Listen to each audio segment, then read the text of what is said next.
I think there's some big leadership problems at Facebook here. You've heard Mark Zuckerberg at the start of the year say, my goal this year is to fix Facebook. And we've had scandal after scandal every month now, especially around data. And I think it does show some of the issues around the way companies are collecting data. So this was an interesting case because it was a third-party app that used data of Facebook profiles. And that's a big issue because I think it shows, one, that the data that is being collected by third parties via these social media networks is not clear what that is, and users don't really know where to find that information. And those are a few issues that are coming to the fore here too. Just very briefly, I know everyone's. I went through, like, you know, my Google, my Facebook, my Twitter yesterday, trying to find my settings and everything. And I found all my settings, but I found it absolutely bewildering looking at my privacy settings and controls on all of these. I just can't help thinking there's going to be regulation coming down the pipe that's going to force these companies to make it a lot easier to turn on and off privacy settings. If you download an app now via any kind of app store, you get these kind of, this is what we're collecting, but there is even beyond that, there's fine print that, you know, look, nobody goes into the fine print often. It is very complicated. And I think that's one of the huge issues here around data collection on many apps that tend to plug into any of your other social networks, whether that be Facebook, whether that be Twitter, and that's a huge problem. Now you've got the general data protection regulation coming through in the EU in May. That's going to be interesting to see how that's implemented and actually how that changes the game for the likes of Facebook, because it means that users can get access to their data theoretically. Whether that happens in practice is another concern. I want to get into why this is so damaging for Facebook specifically. I mean, this is one of the flag bearer stops for the technology sector.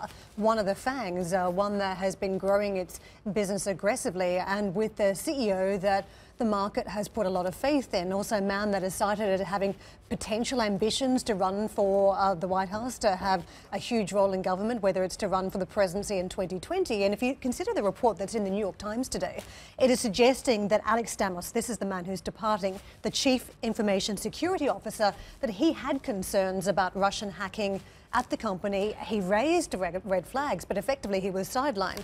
And even though there were allegations about Russian hacking at Facebook, Mark Zuckerberg then went out and denied what took place in a public forum in some of the same months that this was uncovered at Facebook. I mean, this is extremely damning that the company was trying to protect Mark Zuckerberg and also Sheryl Sandberg. Absolutely, and what you haven't seen actually is any huge leadership fallout from any of these scandals that have taken place. And if Alex Stamos does end up leaving in August, this will be one of the first huge casualties of what's gone on in Facebook. I think there was an interesting piece in The Guardian not too long ago talking about the way that there's a secret police within many of these tech companies. They did name Facebook as well, and that's the kind of culture I think we're coming to see here really come to the fore. As I mentioned at the start, I think the leadership has been very poor from the top levels at Facebook. They haven't really come out and spoken about this issue and addressed it head on, and that's the case with many of these issues have come out at the start when there was a lot of the talk about how many accounts had been affected by the Russian issue, how many had been exposed to some of the propaganda and fake news that had been pushed across.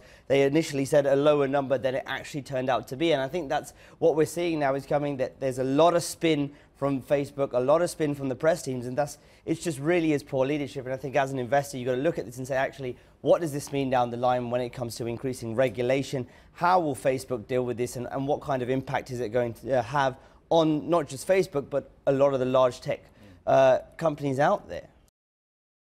Still watching? Perfect. Click here to watch another great video from CNBC International. Oh, and don't forget to subscribe.